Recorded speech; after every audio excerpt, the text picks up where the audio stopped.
All right, guys, and welcome to the Views from the Stand. This is the place where we come back and talk about the games that have happened on the weekend. And on the other hand, on the Friday edition, we'll talk about the games that are coming up in the weekend and every other thing in between, from transfers to coaches' behaviors, referees and players' behaviors, and even something outside of football if it really is important to us. You will hear us talk about it. So, one of the things that I need us to look at and talk about right now is giving everybody a chance to bear their mind on the activities of the games that went down over the weekend. Let me start with you straight away. I wanted to start with the baby of the house, but because it's the reason why we're even having the show in the first place. But I'm going to start with you, Ryder. Ryder, yes, 2 weeks ago you were angry. Your club is not signing. You wanted to vent, but 3 out of 3, not even your club had that kind of record. Not even Pep Guardiola in his first season, and his slot have started it very well. And they went to Old Trafford. Bobby was running his mouth last week. He did them strong thing.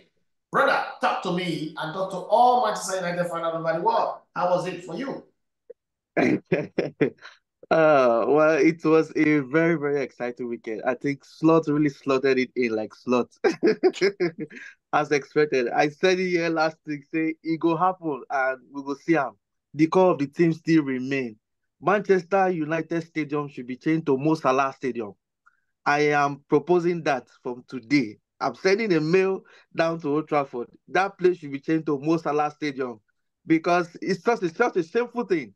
Every time he goes there, he eats them raw and leave no stone unturned. Now, yesterday we saw it with all everything my brother Bobby said 2 weeks ago. I told him, calm down. This is Old Trafford. The name Big never changed. Bobby. It still remain the same. I'm sending message all to my Manchester United fans. Till today, nobody don't respond to me. The team is still the same Liverpool. What we are just clamoring for is a lasting team that can go till the end of the season and fight at all fronts. Manchester United, home or away, we own them. Oh my We God. Oh own my them. God. Oh my God. They cannot survive this. I cannot Casemiro get. became the Casemiro became the sacrificial lamb, how forgetting how important it is for you to have a strong and a core midfield that can attack and as well defend the same time. You have a Kobe Menu who wants to show and advertise himself instead of playing for the team. You have Bruno Fernandez throwing foul and wrong passes here and there. You have a Zexi you signed who is playing second post instead of standing right in between Ouch. the both centre back, Van Dijk and Konate. All the keep playing back post. We have a Rashford who is not willing or showing any form of maturity from the way he play. I still see Rashford like playing 3, 4 years ago. Meanwhile, he has been a team for a very long time. Oh. Liverpool still remain Liverpool, and Slot really slotted it in. I hope them feel him for Old I Trafford don't know yesterday. what thing that they slot in, oh, but let's just keep it going. Bobby, let me give you a chance to rebut on this one. What did they slot in? Did he enter from back or from front? Did they give you people massage at the Licky Licky Stadium? Was it massage or was it a see-through gown that you guys were wearing? What really happened? What really happened? uh, Because I can't explain. You guys explain, You've tire. you, No you've evidence. you've already said it. Man U wore a see-through gown, as you said. Exactly what happened. Everything is there's no excuses. There's nothing to hide. There's no excuses. It falls on Ten Hag's table. It's not even about you're talking about Kobe Menu. No, you cannot put the blame on Menu. It's not even Menu the problem. The problem is that system. I came to this season, I was emphasizing we need to get um better defenders who can progress the ball, play up high and comfortable on the ball so that we can avoid leaving that space. But yesterday we were playing that same thing. You have the six in between the two center backs, you have the full backs out wide, you have the midfield, the 10, up front with the 9. Then you also have the 8 who is up too. Then you leave a vacuum in the middle of the midfield. How can you cope? And when you have someone like what's his name, Casemiro, who doesn't have the legs and is bound to give a misplaced pass in a very delicate position, and you leave him there. Once he makes a mistake, that midfield is gone. You cannot play that way. And I begin to wonder, with Ugarte coming now, if Ugarte slots in, will that change? Will that be able to change? Will that be the solution? I'm not sure. I'm not sure. We'll have to see. Bobby, let me just ask you this one. Yeah. We've seen other teams in the lower rungs of the league table that play better football, control the game.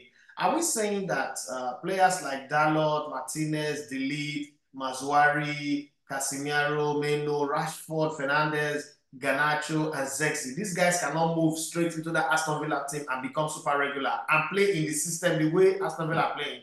Can they go to West Ham? Can they go to Crystal Palace? Can they go to Brighton and play? Because these are teams that have now become threat to Man United. Is it the tool that is bad or the workman that does not know how to use the tool? It's a combination of both, because some of those tools are not good. Some of those tools some of those tools are adapted to counter-attacking football, like Rashford. Rashford is adapted to counter-attacking football, not even possession football. And what's his name? Bruno. I'm still not convinced by Bruno, because Bruno does not have positional discipline. He's not patient on the ball.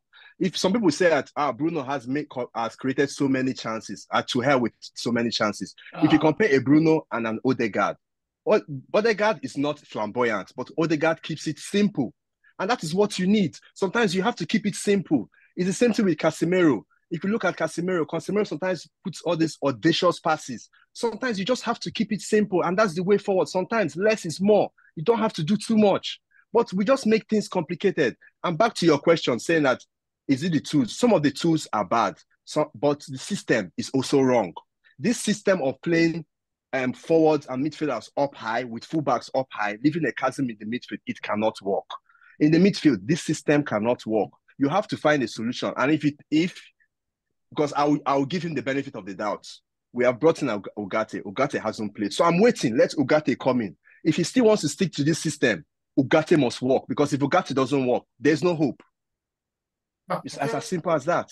Okay, this lamentation is strong this morning. I won't beg you money before. I won't beg you like £5,000 before. But like this, if you go beg somebody money, you go beg somebody money, you can't reach see the person, somebody die you and they cry. You will just sit down and join the cry, and they hope see they will share food as they cry. Maybe you just show up, they carry your belly, they go. May no lose on both sides. As it is now, £5,000 is gone.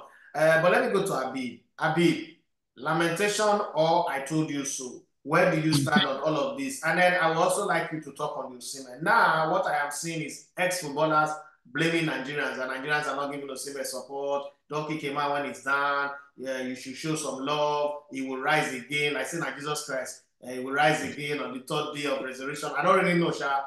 Abi, what's your take on all of this? Okay, let me start with the first question you asked. I don't think I'll say too much. I'll just tell Bobby, I told you so.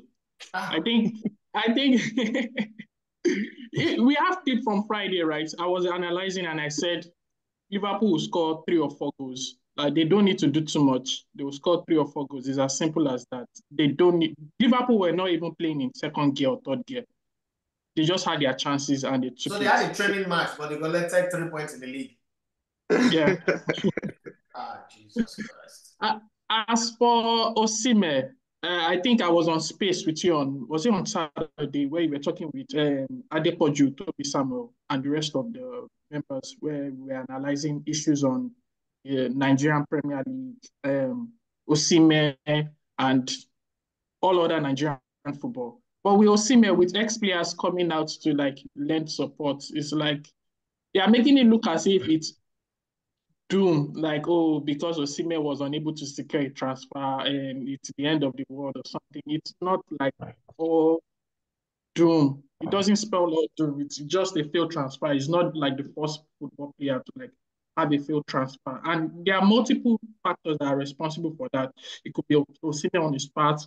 It could be the agent. It's also like the selling club, the buying club. There are multiple factors that play the role. So the way ex-footballers are coming out and trying to paint this issue as if, oh, there is one cause on Osimhen, it's kind of like funny in a way, because there are multiple factors that plays a role into Osimhen's transfer. First of all, if you look at this transfer window, many clubs are unwilling to spend big money. The only club that I can recall from the top of my head that spent as high as like 70 million was PSG on Joao Atletico Neves. Madrid. I don't Atletico Madrid too. Atletico Madrid too. So there are very few clubs that are doing this reckless spending or going above like a certain amount because the money is not just there. And if you look at Osimhen, how many clubs need Osimhen? Most clubs are like settled in like their strikers. You look at Man City, they have Alan. You look at Barcelona, they already have Lewandowski.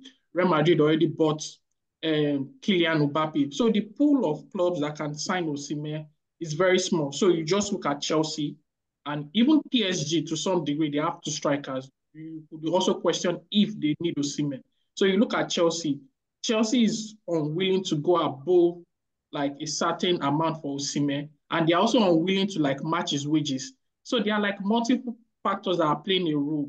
And I don't think it's like the end of the world for Osimhen. He can get his move in January and he can get a move next summer.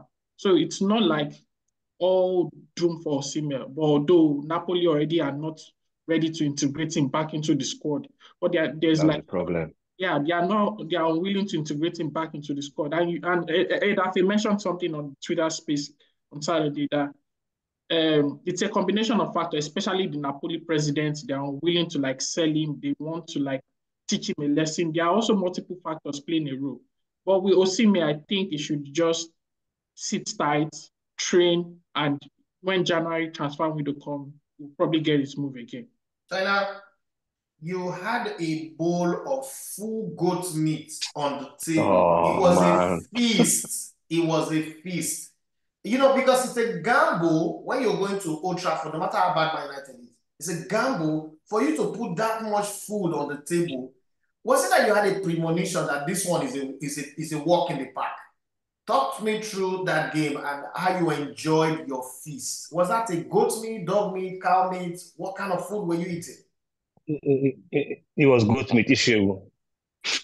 Never seen a show that Now, big. you have to understand this old Trashford, right? And at old Trashford, we walk in and walk out. No, it's Old Trafford. Now, I watched you guys last week and Did I you saw say Old Bobby. Trashford? Trashford. Okay. Trashford. As in Yeah. dustbin. I saw Bobby last week. I didn't say a word. I didn't say a word. I saw Bobby last week. Give us statistics, right? Which are not bad. But if you know that 2 seasons ago, we beat them 7-0. I'm not sure where it was, if it was at Anfield or Old Trafford. Anfield. Or beat them 7-0 It 2 was seasons Anfield. ago. It was Anfield. Now, last season, yes, at Anfield. Last season, in 2 games in the league last season, we failed to win. But it could have well been 7-0 in each of those games. We know those games. All those goal line clearances, shots blocked, shots at goal, shots on target. It could have well been 7-0 in both games. So it's not like United were exactly my point. It's not like United were a better team last season. No. Bobby don't lose weight. They are just a luckier team last season. Now, I saw Bobby just now. What he did is what we call analysis paralysis. Trying to, save face by speaking big talk. The truth is that it was too easy yesterday. It was too easy. It could have well been 7-2 because they had their chances. It could have well been 7-2 or 8-2. It was just too easy. Now, last season or in the summer, in the summer, they signed on Zexi, they signed on Delete, they signed on Haduri. Who else did you sign on? They signed everybody. They signed on Ugarte, and it was like, we are going to be back. But you are who you are. You are who you are. And that's what you are. You are Manchester United. We are Liverpool. Yes. Form is temporary, class is permanent. They don't have form, they don't have class, they don't have anything. They had form. They had form in the days of Sir Alex. In any case, it was an easy ride yesterday, right? For slots, I'm also a bit concerned. All these slots slotted it in. From where I live, it sounds somehow. But for slots, yesterday, missionary dog style. There were a lot of concerns about team. A new coach coming in, how well will the players adapt to his pattern? Will they be able to hit the ground? 7 games, clean sheet, 7 goals going to international break. I think he has done well enough, right? We are not fans of some other club that every season they're going to win the league. We are not fans of that club. You know the club. Now, China, just respect yourself. For us, it's Man U, Liverpool. Okay, for us, I didn't call any club. For us, right? For us, we try to be a bit conservative. And like I said before the league started, I was saying now, our target this season is a top 4 finish. If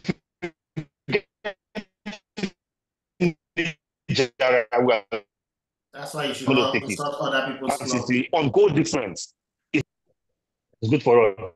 We're happy. It was a good weekend for us. Arsenal drew, Chelsea drew, United lost, we won. It was a good weekend for us. We pray to more losses to Manchester United. Here, more losses. Thank you very much, Aquarium Maker. Let me go to Italy. The professor, the lecturer is there. Daniele, there is this talk. Oh, he's here. Yes, he's here. There is this talk that Napoli deliberately botched the transfer of Osimhen to teach him a lesson. And I'm looking at it. Chelsea offered £63,000 per week for a player that's already on 253,000, and it doesn't make sense to me.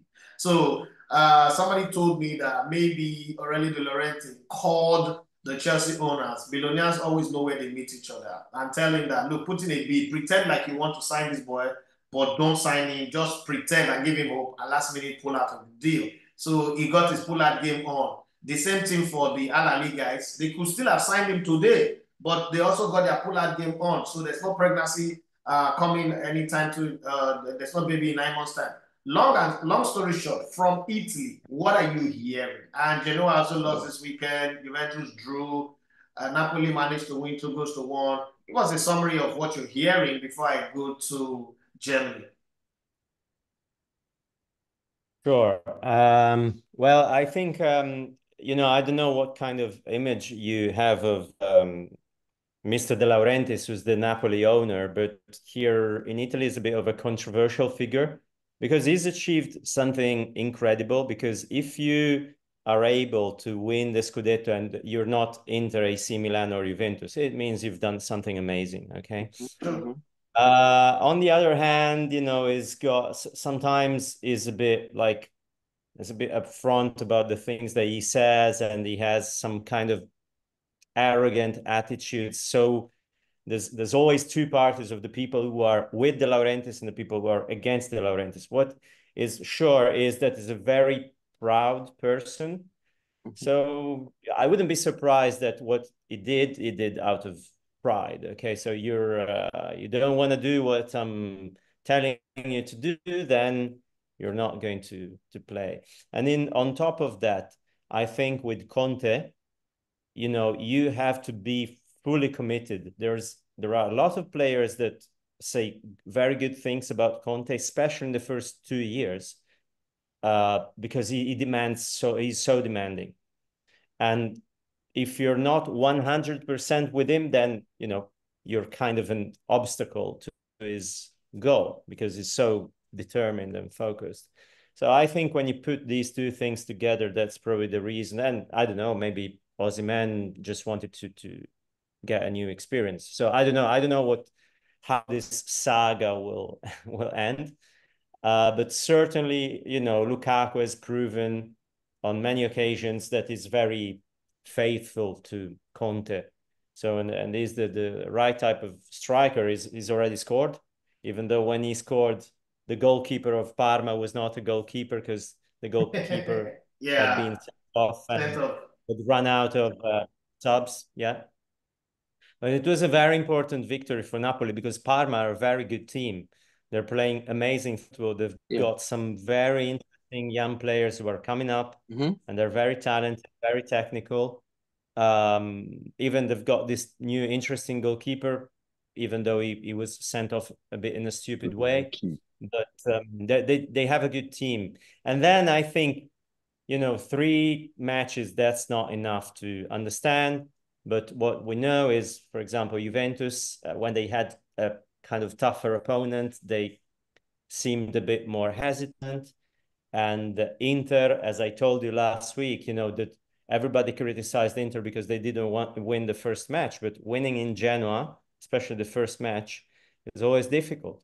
So, and then they had 2 very convincing wins. One that was a bit surprising, 4-0 against Atalanta, who are struggling more than I thought. But again, after 3 matches, it's a bit early to say. What we know for sure is AC Milan are struggling, probably more than people expected.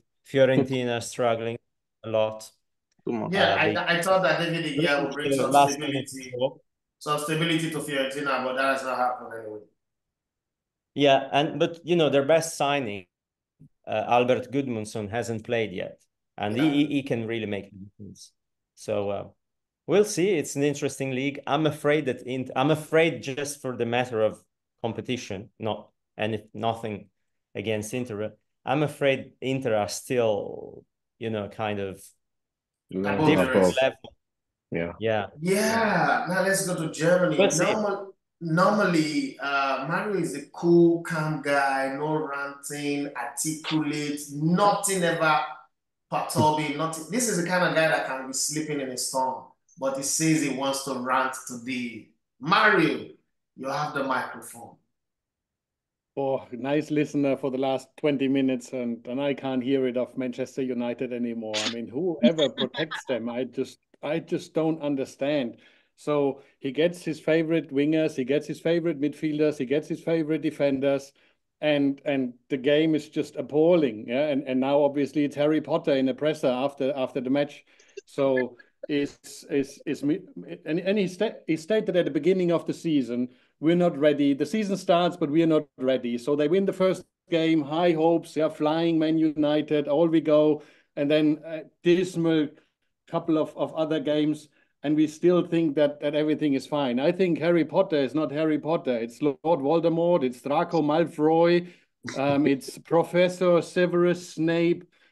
All of them kind of impacting, because in the press conference he said Ugarte will not save it. He hasn't played for months, so he needs weeks and months to be fit. And all the Man United fans are now hoping that he will be the savior. I mean, it's a turmoil. It's Manchester divided. It always has been divided, and it's never been a united, or the last 3-4 years. And the problem is the head and the head coach. And I don't understand why they're going on. So exactly. And the other thing I just want to state out, because we had on the weekend also some communication at AFA. I hear from Liverpool that Liverpool put their fingers out to sign Victor Osimhen. And when they heard, after 2 minutes, when they heard the salary demand of Victor Osimhen, they put the phone down saying, sorry, this is not happening.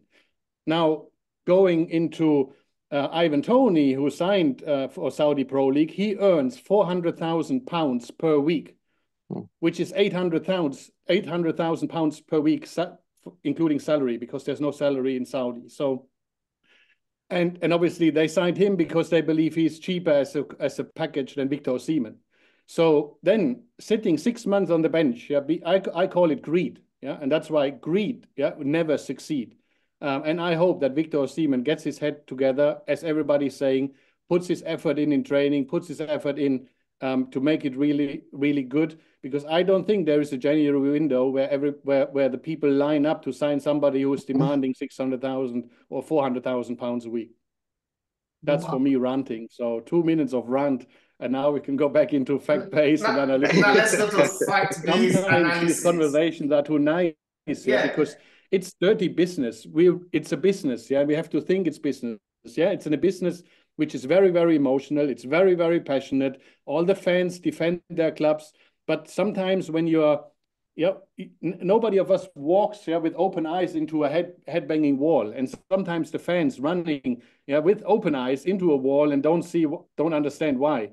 For me, it's very clear what's happening. I like for Man United, for Victor Osimhen, and we should really say football is a team sports, and no individual player will ever be bigger than the other 10. So it's a team sport, be part of the team, then you succeed your chance. And I hope the moral values and the overall values will succeed again. And this individual agent greed, player greed will stop, and we focus on the team.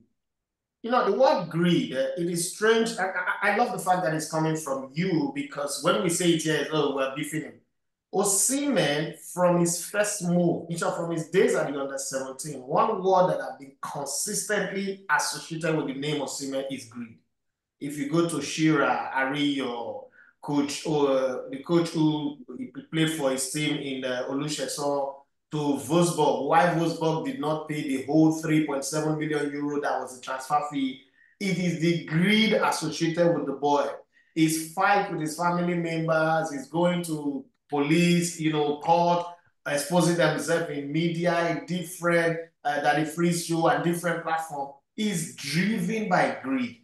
And at some point, this greed have not erupted to when it matters most. And, the fact that Osimhen didn't move has affected a lot of people. There are a lot of other people that would have gotten money, the compensation fee, the percentage that goes to some other clubs that he came from. All of this will suffer as a result of this greed. But let's get past that. Something happened this weekend. Bayer Leverkusen have been known for coming late. They take Viagra and they stay for long. They come late and, but this time they took a 2-goal lead very early. They did a quickie, came in very early. RB Leipzig turned the table around. And they took yo-yo beaters or some beaters and came very, very late and gave them a bitter pill to swallow. And the unbeaten run is gone. Talk us through that, please. Very simple. I mean, for me, I've seen the best coach interview over the last 15 years, post-match interview, Arne Slot, Manchester United, Liverpool. When a coach goes out there, explain how you defeated your opponent. That's just clear facts. He outlaid, football is chess. It's 11 versus 11. We have so many video analysis. We have so much detailed.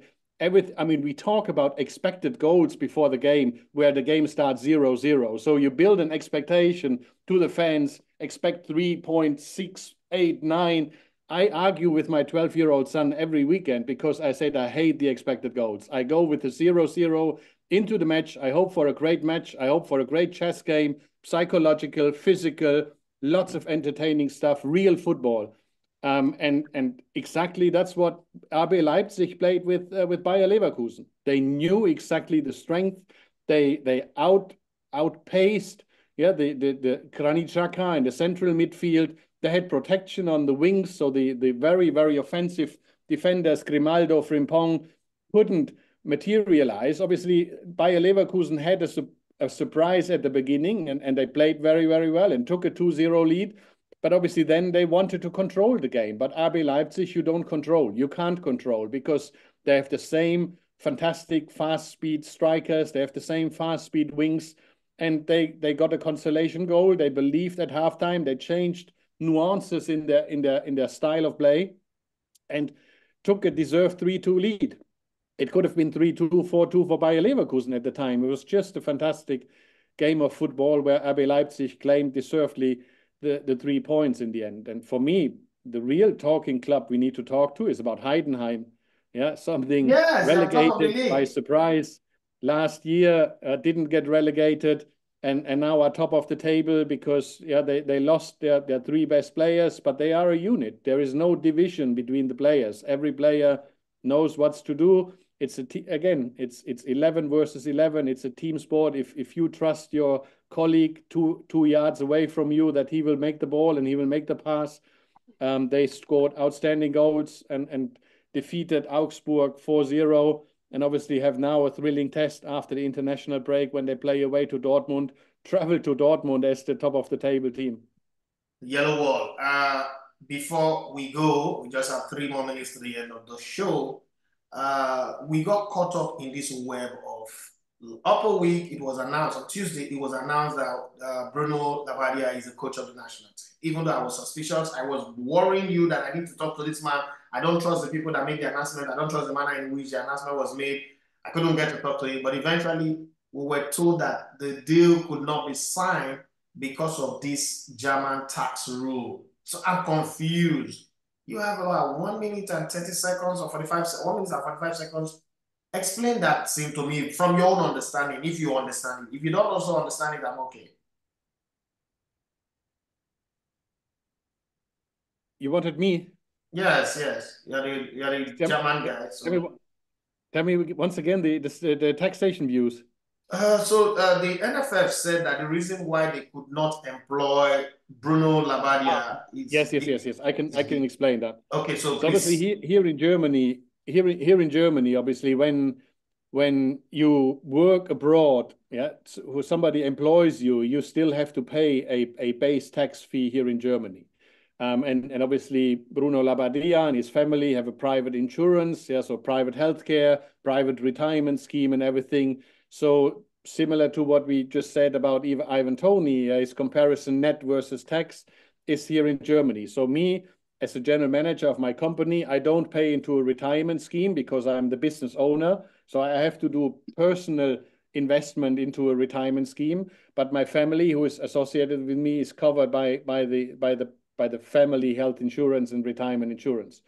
So obviously, my son, he's a student. He works part-time in his office, so he gets below 500 euros. So the employer of him has to pay 30% tax, whether he earns 500 or 450, it's flat 30% tax. Me, as being, again, a business owner, I have to pay 53% tax of all my earnings, which then comes, again, to the same ratio a football player in the UK net versus gross. Including VAT. Gross. Yeah, so gross, exactly. So, and that's exactly what Bruno Labbadia wanted to get validated. So will the NFF be taking care of my private health insurance? Will the NFF take care of my private retirement scheme, which is usually the responsibility of the employer? But since Bruno Labbadia has the first time an international agreement, he was a complete novice on it, trusted the verbal kind of agreements. And as we all know, then comes the small prints and the fine prints and the very little prints and font 6, and you can't read it very properly. When everything was read and clear, there were certain gaps in the agreement. And since the contract was not signed, and I think it was you kind of the first one actually breaking it out on Thursday or Friday, actually, where you said, I think there is not even a contract signed yet, from your first rule. I said that, So I remember that tweet on X, which you shared, and obviously, that all led to the confusion that obviously with all the package, gets very unattractive for Bruno Labbadia, and the risk of his family not being insured and not being health protected from the national health system, obviously, made a big U-turn, because I think there was no, mitigation. There was just then a controversy in the dialogue, and obviously Bruno Labbadia is also not stupid and reads social media and reads the press, and there was no positive news about his signing, and obviously that led to a complete U-turn. Okay. Thank you very much to everyone who's been on the show today. I feel honored, proud that I have this crew. Unfortunately, I won't be going to Europe in October again, so I'm moving it forward. So we have a long time to be doing this show for the whole of this season. Thank you, Ryder. Thank you, the great man, China Achiru, the author of this book, Eternal Times on the Same Road. I promise to send the book to you. I will send it, Mario, even though I'm not coming to Europe again. I'll find the issue to send the book. Definitely send it. And to everyone here who needs it, I will try and send the book across. To Bobby, we've not tried. There'll be better days in front of you. Habib, word up for positive prediction. And Daniel, my brother, my teammate, thank you very much. God bless you all for being on the show. Let's do it again on Friday. Bye-bye. Ciao.